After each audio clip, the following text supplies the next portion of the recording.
22 मार्च को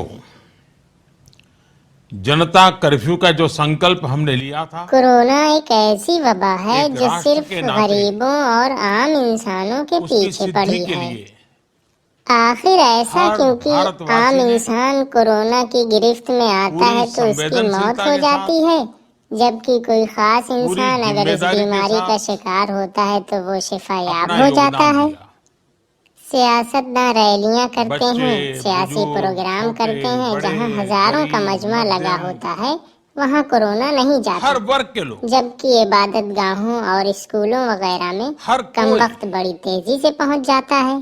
परीक्षा की इस घड़ी अगर में आम आदमी मास्क साथ न है। लगाए या 2 गज की दूरी न इख्तियार करे तो जनता पुलिस उस कर्फ्यू पर को भारी जुर्माना आयद करती है और हर डंडे बरसाती है, भारतवासी ने जबकि सियासतदान सफल बिना माना है। मास्क के लाखों का मजमा इकट्ठा करके एक रैलियां दिन और के सियासी जनता कर्फ्यू प्रोग्राम से करते हैं तो वहां पुलिस को भारत ने सांप दिखा सूंघ दिया जाता है।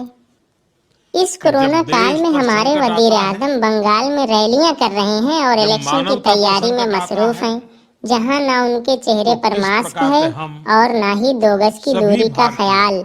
हालांकि मिलकर यही के वजीर आजम दिल्ली में एकजुट होकर मीडिया के उसका सामने मुकाबला कोरोना से करते हैं। मुहतात रहने का ज्ञान देते हुए कहते थे आप कि सभी भाइयों बहनों, भाइयों जनता कर्फ्यू बहनों, के दो लिए, गज उसकी दूरी, सफलता के लिए मास्क जरूरी।